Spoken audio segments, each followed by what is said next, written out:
Kita akan melanjutkan pembacaan dari kitab Injil menurut Lukas pasal yang ke-15 ayatnya yang ke-1 sampai dengan ayatnya yang ke-10. Lukas pasal 15 ayat 1 sampai dengan 10 mengatakan demikian. Para pemungut cukai dan orang-orang berdosa biasanya datang kepada Yesus untuk mendengarkan Dia. Maka bersungut-sungutlah orang-orang Farisi dan ahli-ahli Taurat. Katanya, Ia menerima orang-orang berdosa dan makan bersama-sama dengan mereka. Lalu Ia mengatakan perumpamaan ini kepada mereka.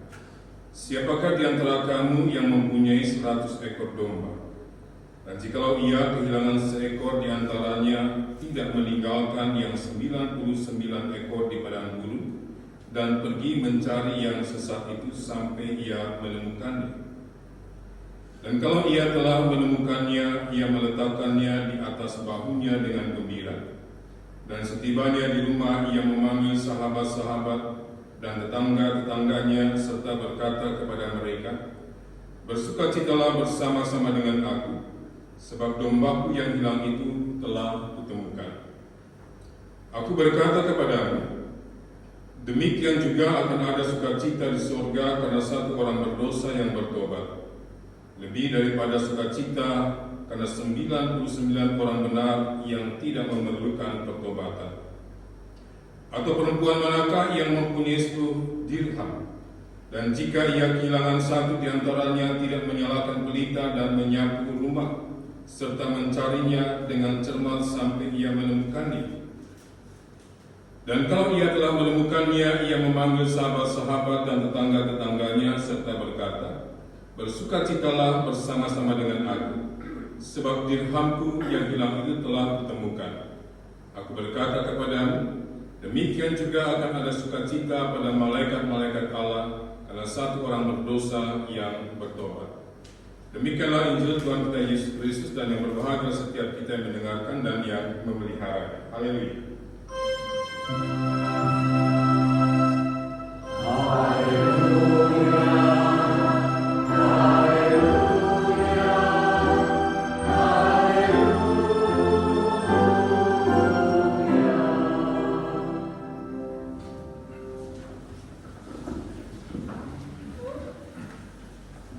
Saudara-saudara yang dikasihi Tuhan, kita pasti pernah mendengar tentang seseorang yang bernama Yunus, yang diperintahkan oleh Allah untuk pergi ke Niniwe menyampaikan apa yang menjadi kehendak Allah. Kemudian Yunus melarikan diri, tapi kemudian dimakan oleh ikan yang besar, dan ia kembali ke daratan. Kemudian ia bertobat, kemudian ia melakukan kembali apa yang dikehendaki oleh Allah. Dan hal yang luar biasa daripada cerita itu adalah ketika Yunus menyampaikan kepada orang-orang Niniwe apa yang menjadi firman Allah, kemudian orang-orang Niniwe itu bertobat. Kemudian Allah menyesal dan tidak jadi menghukum orang-orang Niniwe. Dan sikap Allah yang menyesal itu ternyata juga ada di dalam bacaan kita, khususnya di dalam kitab Keluaran. Mengapa? Hal ini terjadi oleh karena kalau kita memperhatikan di dalam ayat yang ke-7 sampai dengan ayat yang ke-9, di situ kita bisa melihat bahwa ada sesuatu yang keliru, ada sesuatu yang salah yang sudah dilakukan oleh orang-orang Israel di hadapan Allah. Mereka adalah orang-orang yang sudah dibebaskan, yang dimerdekakan dari perbudakan tanah Mesir. Dan sebagai orang-orang yang sudah dimerdekakan dari perbudakan itu oleh Allah, maka sudah sepantasnya mereka bersyukur kepada Allah Sudah sepantasnya mereka merendahkan diri di hadapan Allah, bahkan menyembah Allah. Tapi apa yang terjadi ketika Allah memanggil Musa untuk datang ke hadapannya, kemudian Musa meninggalkan orang Israel? Kita melihat Israel bukan datang bersyukur kepada Allah, menyembah Allah, tetapi mereka membuat sesuatu yang membuat Allah menjadi sangat murka. Dan dalam kemurkaannya itu Allah berkata di dalam ayat yang ke-10, oleh sebab itu biarlah aku supaya murkaku bangkit terhadap mereka dan aku akan membinasakan mereka, tetapi engkau akan kubuat menjadi bangsa yang besar. Di dalam kemarahannya Allah mempunyai keinginan untuk membinasakan. Dan itulah yang sering kali disebut sebagai sebuah ultimatum, sebuah peringatan terakhir, sebagai sebuah tuntutan terakhir. Jika orang-orang Israel ini, atau jika kita ini adalah orang-orang yang tidak mau bertobat, seperti apa yang juga dilakukan terhadap orang-orang Niniwe, maka Allah akan membinasakan semua orang itu. Allah akan meratakan negeri ini atau tempat di mana mereka tinggal dan hidup. Dan itu menjadi sebuah peringatan yang boleh dikatakan sangat mengerikan. Dan bagi Musa ini merupakan sesuatu yang sangat mengejutkan. Allah sudah membebaskan orang Mesir dari perbudakan, membebaskan orang Israel dari perbudakan Mesir. Tetapi kemudian Allah menjadi sangat murka, kemudian Allah ingin membinasakan. Bagi Musa ini adalah sesuatu yang sangat tidak masuk akal. Allah ingin membinasakan orang-orang yang sudah dibebaskan. Itu sebabnya kemudian kita bisa melihat bagaimana antara Musa dengan Allah terjadi sebuah dialog singkat. Musa berusaha untuk membujuk. Tuhan, kalau kamu membebaskan orang Israel, tapi kemudian membinasakan di tempat ini, bukankah yang buruk itu bukan hanya sekedar orang Israel yang dikatakan sebagai tegak tengkuk atau keras kepala, tetapi namamu juga akan menjadi tercemar. Oh, ternyata Allah itu jauh lebih kejam dari yang dipikirkan oleh manusia. Dia membebaskan hanya untuk membinasakan.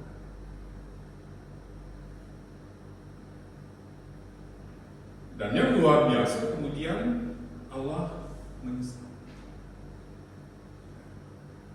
Allah katakanlah di sini tidak jadi membinasakan orang-orang Israel. Dan itu kemudian kita lihat di dalam ayat yang ke-14, dan menyesal Tuhan karena malapetaka yang dirancangkannya atas umatnya. Ini adalah bukan lagi sebuah ultimatum, tetapi ini sudah menjadi sebuah ultimum. Artinya ketika Allah mempunyai keinginan untuk membinasakan umat Israel, ini menjadi sebuah ultimatum, ini menjadi sebuah peringatan terakhir, ini menjadi sebuah tuntutan akhir. Kalau kamu tidak bertobat, maka aku akan membinasakan. Tetapi ultimatum ini bukanlah sebuah ultimum. Keinginan Allah untuk membinasakan itu bukan hanya sekedar lagi tuntutan, peringatan. Ultimatum bukanlah ultimatum, peringatan bukan ini boleh dikatakan sangat menyenangkan. Tetapi ketika katakanlah kita sudah mendapatkan ultimum daripada Allah, kita mendapatkan sebuah berita, aku tidak akan membinasakan. Lalu bagaimana respon kita?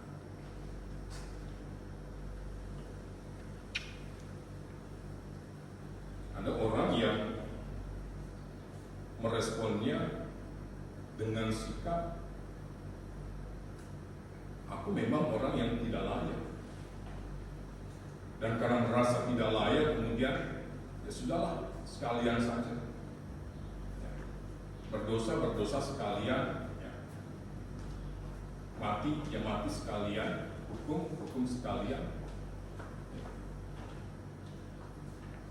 Terputus hubungannya dengan Allah. Tetapi ada orang yang meresponnya dengan cara seperti yang umumnya dilakukan oleh orang Islam. Mereka datang kepada Allah, mereka memohon pengampunan kepada Allah. Allah mengampuni, tetapi kemudian mereka kembali ke dalam kehidupan mereka sehari-hari. Mereka seperti orang-orang yang sedang mempermainkan Allah, yang pada satu sisi bisa memberikan sebuah ultimatum, tetapi yang pada sisi lain bisa memperlihatkan sikap ultimumnya. Dan dalam kenyataannya, sikap yang seperti inilah yang seringkali diperlihatkan oleh banyak orang Kristen.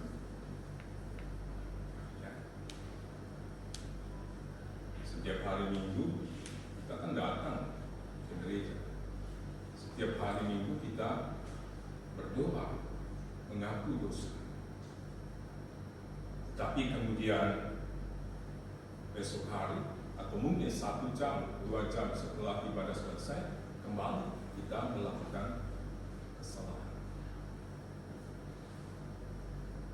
Kita bukan hanya katakanlah sedang mempermainkan Allah di dalam pertobatan kita yang satu, di dalam pertobatan kita yang pura.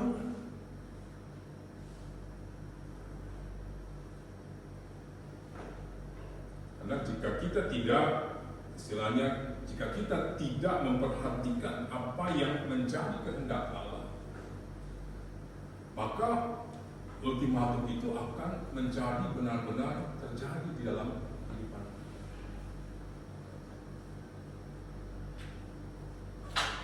Karena kalau misalnya Allah sudah memberikan ultimatum, tetapi kalau kita tidak memindahkan, maka tidak akan ada ultimatum. Artinya hukuman, kebinasaan itu menjadi bagian daripada setiap kita. Artinya kita bukan hanya sekedar menjadi orang-orang yang menyedihkan, tetapi kita sudah menjadi orang-orang yang mengecewakan Tuhan. Kita menganggap Tuhan itu tidak ada. Kita menganggap Tuhan itu menjadi sosok yang katakanlah, kalau saya perlu, kamu boleh ada. Kalau saya tidak perlu, kamu tidak akan ada. Saudara-saudara yang dikasihi Tuhan, inilah respon yang kedua. Dan ketika katakanlah Allah memberikan ultimatum, kemudian Allah juga memberikan ultimum, maka di situ Allah sedang memperlihatkan kesabaran dengan tidak menghukumnya pada saat itu. Lalu apa arti kesabaran Allah yang diperlihatkan kepada kita yang katakanlah sudah mengaku dosa tetapi kemudian berlaku lagi melakukan kejahatan, melakukan dosa dan sebagainya?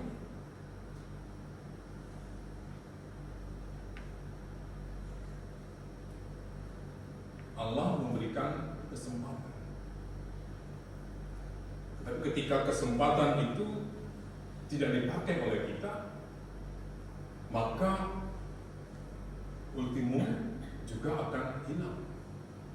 Dan yang akan kita dapatkan adalah ultimatum. Artinya tidak akan ada lagi pengampunan yang diberikan oleh Allah. Nah, respon yang ketiga,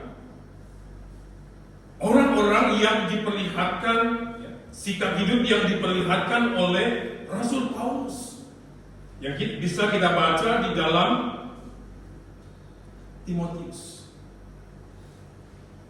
Bahkan dia menganggap bukan hanya sekadar sebagai orang yang bersalah, tetapi dia menganggap dia sebagai akulah orang yang paling berdosa di antara sekian banyak orang yang berdosa. Tapi yang kemudian di dalam perjumpaannya dengan Kristus, pada saat itu dia merasa dia akan mendapatkan ultimatum. Karena kemudian dia dibutakan, dia tidak bisa melihat. Tetapi pada akhirnya yang dia rasakan bukan ultimatum daripada Allah, tetapi ultimum. Allah menyembuhkan matanya. Bahkan kemudian Allah memilih dia secara khusus. Dan ini menjadi sebuah berita yang sangat katakanlah luar biasa bagi Rasul Paulus. Dan respon yang diperlihatkan oleh Rasul Paulus bukan seperti respon yang pertama atau yang kedua. Dia mengatakan, tetapi justru karena itu aku dikasih agar dalam diriku sebagai orang yang paling berdosa Yesus Kristus menunjukkan seluruh kesabarannya. Dengan demikian aku menjadi contoh bagi mereka yang kemudian percaya kepadanya dan mendapat hidup yang kekal. Ketika dia memperoleh ultimum daripada Allah, dia memakai kesempatan itu untuk mengalami pertobatan yang sesungguhnya.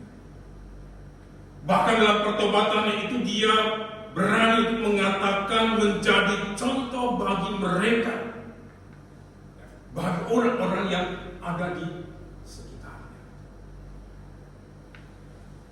Artinya ada sebuah teladan hidup yang diperlihatkan oleh Paulus dari orang yang katakanlah paling jahat, orang yang paling suka menganiaya dan membunuh para pengikut Kristus, menjadi orang yang kemudian memberitakan Injil yang membawa jiwa-jiwa kepada Allah. Artinya dia menggunakan ultimum itu sebagai kesempatan bukan hanya sekedar memperbaiki kehidupan, bukan hanya sekedar memperbarui kehidupan, tetapi dia berani untuk memperlihatkan hidup yang sudah dibaharui. Ini yang menjadi sangat berbeda dengan respon yang kedua dan yang ketiga. Nah, melalui bacaan kita ini, kita diajak untuk bisa memiliki sikap seperti Paulus. Artinya pertobatan kita itu merupakan sebuah pertobatan yang diisi dengan katakanlah hidup di dalam sebuah pembaharuan. Artinya kita bukan lagi hanya sekedar berusaha, tetapi kita melakukan. Bukan lagi berusaha untuk melakukan, tetapi saya melakukan. Supaya sikap kita terhadap pertobatan itu menjadi sebuah sikap yang serius, yang bukan hanya sekedar katakanlah mau menunjukkan Tuhan saya berdiri di hadapanku, tetapi keseriusan itu mau diperlihatkan oleh Paulus dengan menjalin relasi kembali secara utuh. Dia menjadikan Allah sebagai bagian daripada hidupnya, dan ia mau melihat hidupnya sebagai bagian daripada Allah. Sehingga siapapun yang melihat Paulus, dia melihat Allah di dalam dirinya. Saudara-saudara yang dikasihi Tuhan, inilah yang kemudian menjadi sukacita. Pertobatan yang mendatangkan sukacita bukan hanya bagi diri kita sendiri atau bagi orang-orang yang ada di sekitar kita, tetapi juga menjadi sukacita bagi Allah. Karena Paulus yang paling jahat, Paulus yang menganggapnya dia juga paling berdosa, ternyata dia bisa diberi kehidupan yang kekal oleh Allah, dan Paulus memiliki kehidupan yang kekal. Yang menjadi pertanyaan kita pada saat ini, apakah kita adalah orang-orang Kristen yang memang mengalami sebuah pertobatan? Apakah kita hanya sekedar bertobat tanpa memperlihatkan sebuah sikap dan perilaku yang memang dibahagi? Jika kita tidak mengalami sebuah pembaruan, maka kita akan selalu kembali ke dalam pola hidup yang lama.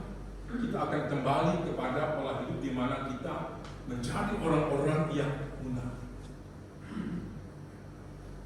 Ibadah yang kita lakukan adalah ibadah yang dipenuhi dengan kemunafikan.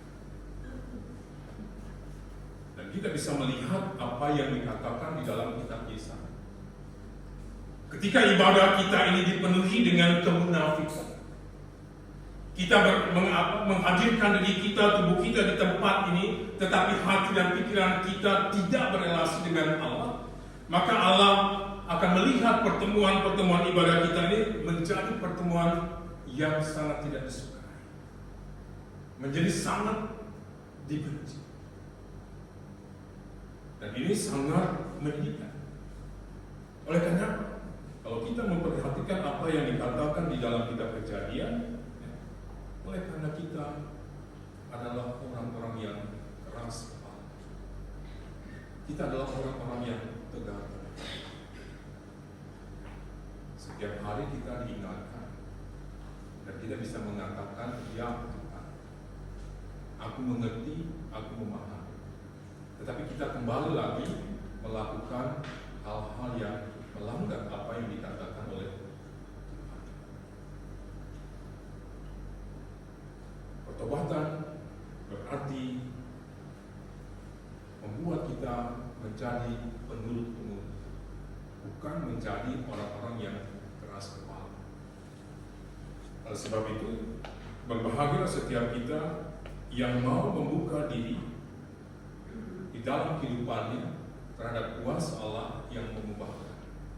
Sehingga kita menjadi orang-orang yang tidak tinggi hati, tetapi orang-orang yang rendah hati.